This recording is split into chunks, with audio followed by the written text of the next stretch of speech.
Você já sentiu como se sua alma estivesse se partindo por dentro? Não é uma tristeza comum, é uma sensação de vazio existencial, um cansaço que nenhum descanso consegue resolver. É como se algo estivesse morrendo e, ao mesmo tempo, algo novo tentasse nascer. Carl Jung dizia que nenhuma transformação profunda ocorre sem um colapso interior.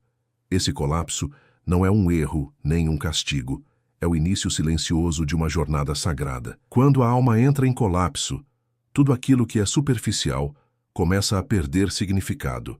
A carreira, os relacionamentos, os papéis sociais.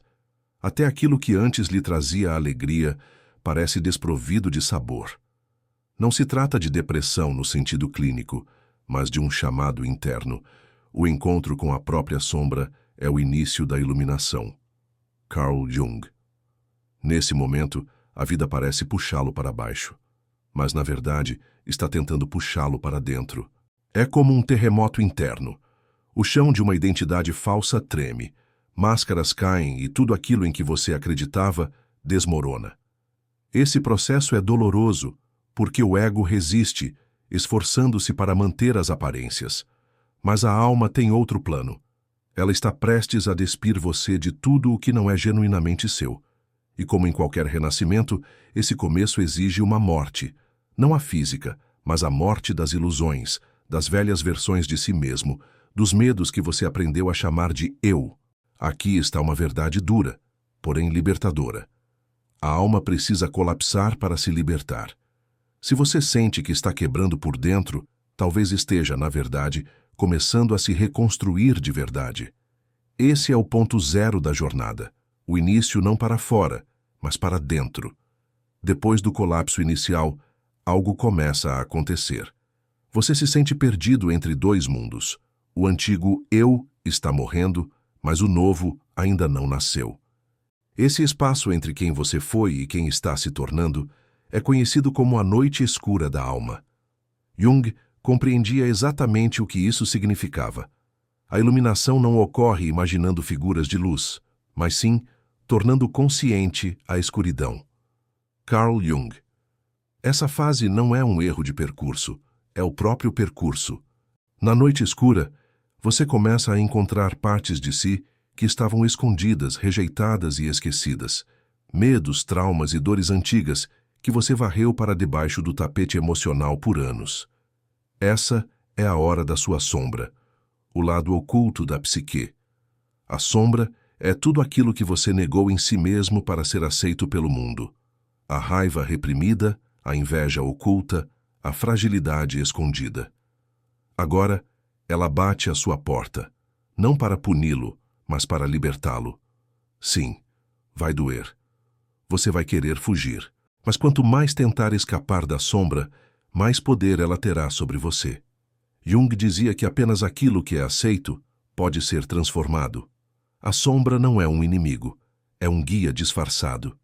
E a coragem de que você precisa não é para vencer alguém lá fora, mas para olhar nos olhos do que mais teme dentro de si. Quando você enfrenta sua escuridão interna, cessa de projetá-la nos outros. Passa a curar em vez de atacar, a compreender em vez de julgar, a integrar em vez de rejeitar. A noite escura da alma é silenciosa, longa e por vezes solitária, mas dentro dela nasce uma luz que nenhuma tempestade externa pode apagar, a luz da consciência. Nesse momento, você percebe que a dor não veio para destruí-lo, mas para revelar quem você realmente é. Ao atravessar a noite escura e encarar suas sombras, algo ainda mais profundo começa a ocorrer. O ego ruir. O ego é a identidade que você construiu ao longo da vida, baseada nas máscaras que vestiu, nos papéis que assumiu e nos padrões que acreditou ser. Mas agora, tudo isso está sendo questionado. Você passa a perceber que não é seu nome, nem sua profissão, nem sua aparência, nem seus traumas. Tudo aquilo que você julgava ser você começa a desmoronar. E isso assusta, porque o ego não quer morrer. Ele foi programado para sobreviver a qualquer custo. Ele tentará convencê-lo de que, sem ele, você será ninguém. Fará você duvidar, resistir, desejar o antigo conforto da ilusão. Mas essa morte é necessária. Jung dizia que o processo de individuação, o nascimento do verdadeiro self, só começa quando o ego deixa de ser o rei do castelo. Isso não acontece em paz. É um processo de dor, renúncia e entrega. Você começa a deixar para trás crenças que já não fazem sentido, vínculos que o mantinham preso, sonhos que não eram realmente seus. O velho eu vai embora, não porque foi derrotado, mas porque cumpriu seu papel. É como a lagarta que precisa morrer para que a borboleta nasça. Você não está se perdendo, está se libertando. Mas atenção, a morte do ego não é um evento pontual, e sim um processo. Você pode senti-lo como vazio, confusão ou um luto interno pelo que já não é mais. Isso é natural. Você está entre dois mundos, o mundo da ilusão e o mundo da verdade. É aqui que começa o verdadeiro renascimento. Não de uma nova persona, mas de algo muito mais profundo, o self. Você não precisa provar nada, corresponder a expectativas ou lutar para ser alguém, porque no fundo surge uma certeza silenciosa. Você já é. A morte do ego não é o fim, é a libertação de um falso centro para que o verdadeiro centro possa emergir. Há também um momento silencioso, às vezes sutil, às vezes avassalador, em que algo dentro de nós começa a sussurrar. É um incômodo, uma inquietação, uma sensação de que mesmo quando a vida aparentemente anda bem, falta algo. Esse é o chamado da alma. Jung acreditava que a alma tem sua própria linguagem, comunicando-se por meio de sonhos, dores emocionais, crises existenciais e até doenças. Ela não grita, mas persiste. E quanto mais você ignora, mais ela encontra formas de alcançá-lo. Esse chamado não é uma ordem, é um convite. Um convite à transformação. Um pedido para que você pare de se identificar com a superfície da vida e comece a mergulhar no que realmente importa. Mas atender a esse chamado não é fácil, pois exige coragem. Coragem para olhar para dentro, para questionar tudo o que aprendeu, para desfazer quem achava que precisava ser. É um salto no escuro, mas é nesse salto que você encontra a luz. A alma o chama porque sabe quem você é além das máscaras. Ela não quer que você se torne alguém melhor, quer que você lembre quem sempre foi. Ao aceitar esse chamado, você inicia uma nova jornada. Uma jornada que não depende de títulos, conquistas ou validação externa, mas de algo muito mais profundo, a autenticidade. Você começa a fazer escolhas com mais verdade, a dizer não com firmeza e sim com presença. Esse é o início de uma vida mais leve, não porque ficou mais fácil, mas porque agora faz sentido. Nesse ponto, o chamado já não é mais um sussurro distante. Torna-se seu norte, guiando seus passos, lembrando-o todos os dias. Você está aqui por um motivo, e esse motivo não é sobreviver, é viver plenamente.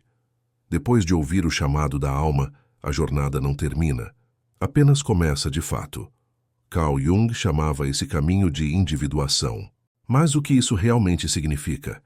Individuação é o processo de tornar-se quem você realmente é, não a pessoa que o mundo espera, nem a imagem criada para agradar, mas a versão mais autêntica e completa de si mesmo. Imagine sua psique como um quebra-cabeça. Você nasce com todas as peças, mas ao longo da vida acaba escondendo algumas. Peças que não foram aceitas, julgadas ou reprimidas. A raiva, a tristeza, a intuição, a criatividade. Tudo o que não cabia no molde foi empurrado para o inconsciente. Então chega um dia em que você sente um vazio, pois mesmo que o mundo diga que você é bem-sucedido, há algo faltando. É nesse ponto que a individuação entra, o processo de reunir cada peça, trazer à luz o que foi lançado na sombra e acolher sua totalidade, com luzes e sombras. É um caminho de reconciliação, com sua história, suas dores, quem você foi e quem é agora. Não se trata de ser melhor, mas de se tornar inteiro. Jung dizia que ninguém se ilumina imaginando figuras de luz, mas sim tornando consciente sua escuridão interior. Esse é o verdadeiro trabalho: integrar, aceitar, transcender. Quando você avança nesse sentido, as máscaras caem, as relações mudam, os objetivos se transformam, porque agora você vê com clareza. A individuação é libertadora, mas exige paciência. É preciso reencontrar-se parte por parte, e nesse reencontro surge algo novo, um alinhamento entre o que você pensa, sente e faz. Essa é a verdadeira paz interior. Você não está mais lutando contra si mesmo, está finalmente em casa. Depois do confronto com as sombras e da reconstrução interior pelo processo de individuação, algo começa a florescer. O renascimento da alma. Mas esse renascimento não é súbito nem visível para os outros. Ele é silencioso, profundo e, muitas vezes, imperceptível. Você passa a perceber que não reage mais da mesma forma. Dores que antes o paralisavam, agora o ensinam. Situações que o desequilibravam, agora o revelam. O mundo ao redor pode parecer o mesmo, mas você não é mais o mesmo. Esse é o sinal de um renascimento interior. Sua percepção da realidade muda, porque sua consciência se expandiu. Jung via esse processo como a transição de um eu condicionado para um self desperto. Antes você se identificava com papéis: filho, profissional, parceiro, vítima, herói. Agora reconhece que é muito mais do que isso. É uma consciência em evolução, um ser em busca de verdade que não vive para corresponder a expectativas, mas para manifestar sua essência. Esse renascimento é como emergir de um casulo. Algo morreu. E sim, morreu. O ego antigo, os velhos padrões, as falsas crenças. Mas no lugar nasce algo novo. Um estado de presença, um coração mais leve, um olhar mais profundo. Você não reage por impulso, mas responde com sabedoria. É nesse ponto que a jornada ganha sentido. As feridas que antes pareciam maldições, agora são vistas como portais. Você se sente mais conectado ao momento presente, mais autêntico nos relacionamentos, mais firme em suas escolhas. E o mais importante, compreende que sua dor não foi em vão. Foi o solo fértil para seu florescimento. O renascimento interior é isso: perceber que, por trás de cada queda, havia um chamado para você se tornar quem nasceu para ser. E agora que emergiu com nova consciência, uma nova etapa se apresenta: viver com propósito e clareza. Depois do renascimento interior, muitos acreditam que a jornada acabou. Mas, como dizia Jung, a vida não começa aos 40 ou aos 30, a vida começa quando você desperta. Quando você desperta, percebe que o verdadeiro caminho está apenas começando. Agora que passou pelo colapso da alma, enfrentou suas sombras, dissolveu o ego e renasceu com nova consciência, uma pergunta ecoa dentro de você: como posso viver de forma alinhada com minha essência? Esse é o chamado da última etapa: viver com propósito e clareza. Mas atenção, viver com propósito não é encontrar uma missão grandiosa lá fora. É descobrir a cada dia pequenas formas de ser verdadeiro consigo mesmo. É agir com integridade. É fazer escolhas que façam sentido para sua alma, não para agradar aos outros. Você percebe que o propósito não é um destino, mas um modo de caminhar. É cultivar relações autênticas. É dizer não sem culpa e sim com presença. Clareza aqui não significa ter todas as respostas, mas saber qual é o próximo passo que ressoa com sua verdade e ter coragem para dar-lhe. Com o tempo, essa clareza se torna um farol. E mesmo nos dias difíceis, porque eles continuarão a existir, você saberá como voltar para si, como recomeçar, como se reconectar. A grande verdade que Jung nos deixou é que a transformação não tem fim. Ela é cíclica. A cada volta, você se aprofunda mais, conhece-se mais e ama mais. A jornada continua, não como um peso, mas como um convite constante para evoluir, expandir e viver com consciência. Você não é mais uma marionete do destino, é o artesão da sua alma. E agora que despertou, renasceu e sabe quem é, resta uma única coisa: viver com coragem.